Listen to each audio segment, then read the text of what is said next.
rise, main ground, folks. You are back in the saddle with the big guy.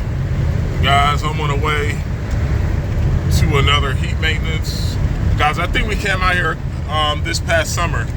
It was one of the videos I made. I said our brand new install ruined. I forgot what was going on. I didn't look at the notes. I just remember this guy. But guys, we never came out here for the heat maintenance. Actually, I know he has two different AC units. I think we replaced the upstairs AC unit. I think he has an air handler and a heat pump. No, actually no, it's a straight AC air handler. My bad. He has a straight AC air handler upstairs because I remember, guys, getting in that attic was a pain in the ass. But we never came out here for the heat for some reason. I think I don't think this guy ever wanted maintenance, but since we came out this past summer to make the AC repair for the unit we put in a few years ago, I guess that convinced him enough to get the heat checked out too. So I believe what he told me, guys, is he had a boiler, but I don't know. I think maybe it might be a boiler that heats part of the home. But guys, this is my first time looking at the heat portion here, so we're gonna take a look at this when I get here, guys. I'm on the way there right now. I'll see you when I get inside. Peace. All right, guys. Let's go inside.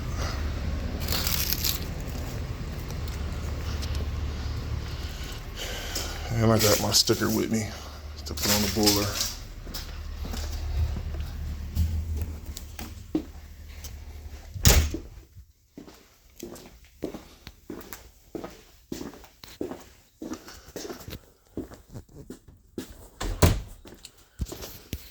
All right. And put one right here. And this is our first time here for the boiler. This is a Weil McLain. Looks like this is a 100,000+ BTU boiler. And this customer has two thermostats that does the heat. And it's all baseboard upstairs. He has a first floor thermostat, and then there's a second floor. Everything is already hot.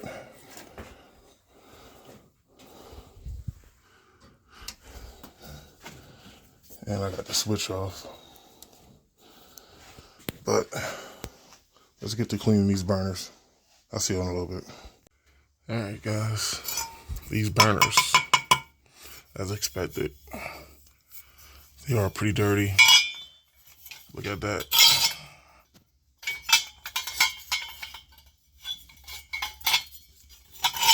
But I gotta get my brush and clean all that from the bottom of the boiler. I'll be right back.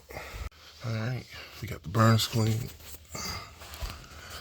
And bottom of the boiler is looking good. Now, let's put these burners back in. And I want to test my safeties. I want to test that limit. And then I want to look at the expansion tank. Looks like it's already starting to leak. All right, let me put this back in and start the boiler. I'll see you in a little bit. All right, guys, I got my burners back in. And you guys know how I roll with the big blue. I just wanted to spray my pilot tube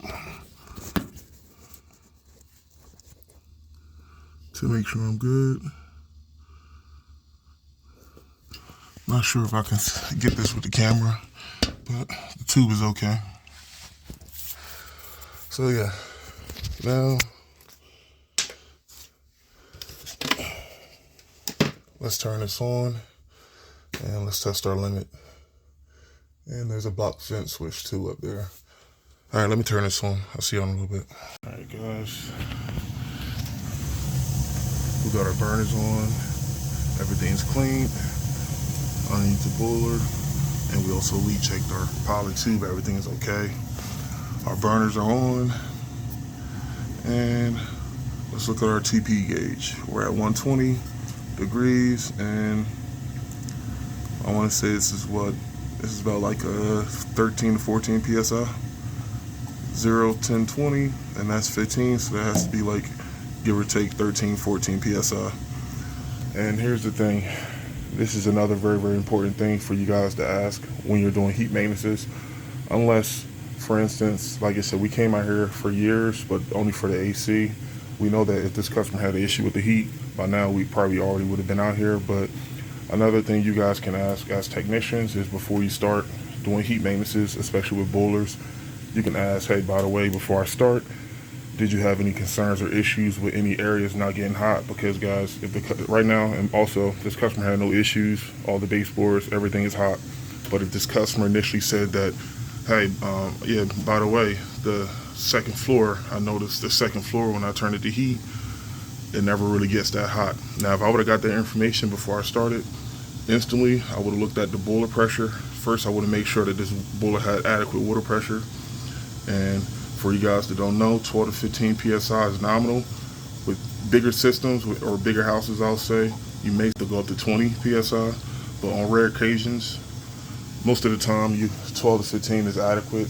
But like I said, guys, it's always best to get that information up front. And the only way to get that is you ask about it, because once again, the purpose of the maintenance is to avoid breakdowns. So if there's any concern or problem the customer had, I'd rather know up front so I can tailor my maintenance first around correcting that issue, and hopefully we can get that problem solved before we do the maintenance. So, alright guys, and I have no resistance on this valve. That means this valve is calling, and that valve is calling. And you guys heard me talk about this in one of my live videos. Knock on wood. By the way, these are the 4-wire Honeywell zone valves.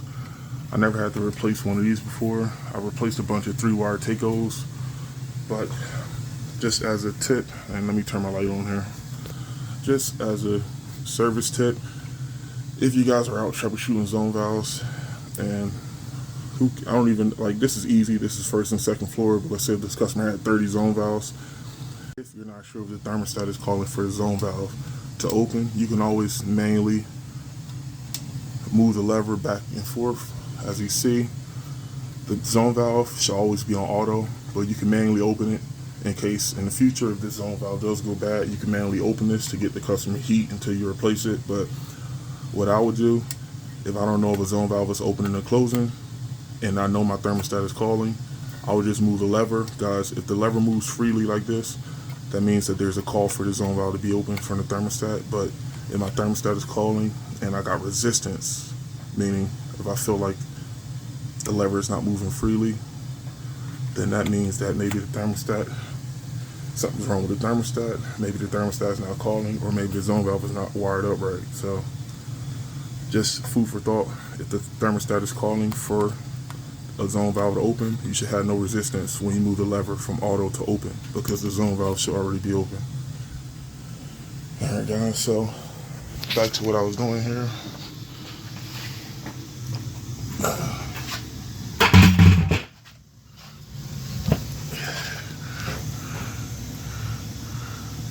Right now I'm already at 30, 40, I'm already at 150. And this limit is set to 180, but I like doing 170. Reason being, 170, regardless guys, whatever you turn your limit to on the boiler, whether it be an aquastat or in this case a regular limit switch, whatever you turn the limit to, the boiler could actually overshoot that temperature.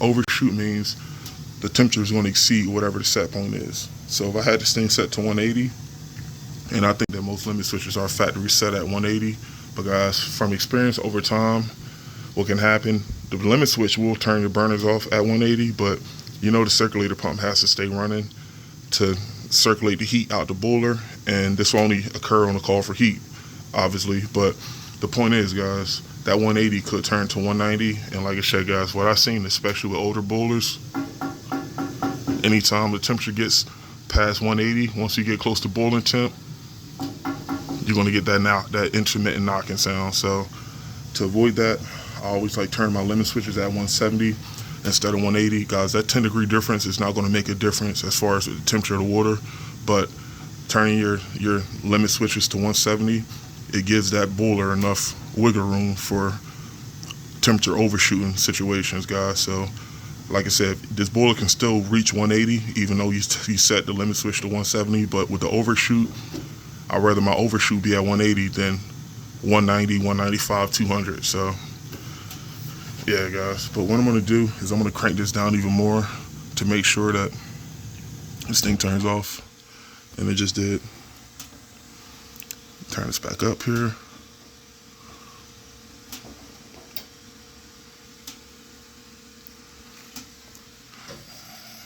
And that's my damper opening up. It should turn back up. And this thing should turn back on.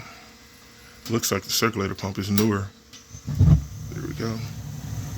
Now, the temp is already close to 170, so this thing might turn off when I crank it back down to 170. Yep. All right. And as you see there, 160.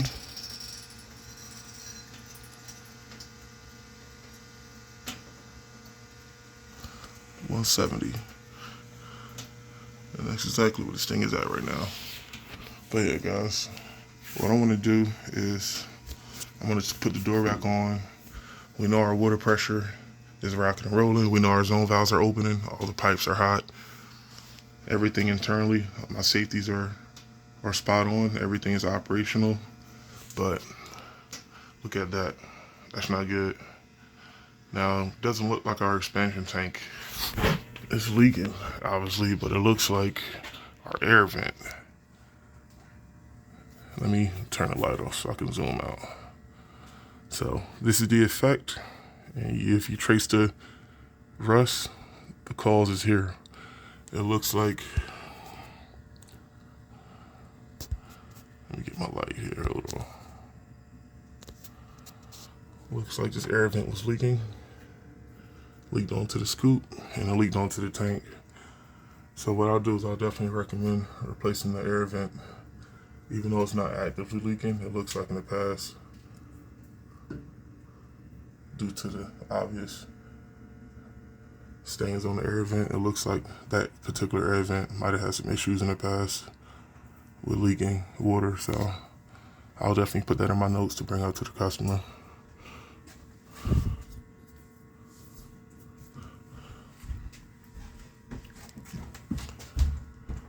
But so while I'm here, I'm just looking at the water heater as well.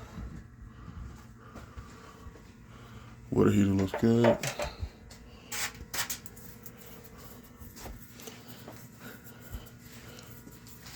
And yeah, guys, I'm gonna put the door back on, and I gotta put this in my notes, and I gotta take some pictures of this to show the customer with that air vent. And I don't know how old this water heater is too, by the way. I can tell it's at least 10. And what we do during heat maintenance, we inspect the joints on the water heater. And even if we don't see any visible water stains or leaks, we always bring to the customer's attention the age of these water heaters, because what can happen over time is, without any warnings, these tanks could leak. So I'll make sure the customer know that the boiler is definitely in good condition. The only thing I want to bring to his concern is just the air scoop.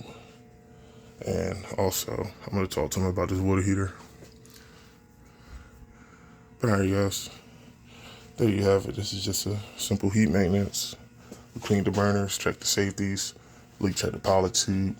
All the pipes were hot. We talked about the zone valves and expansion tank.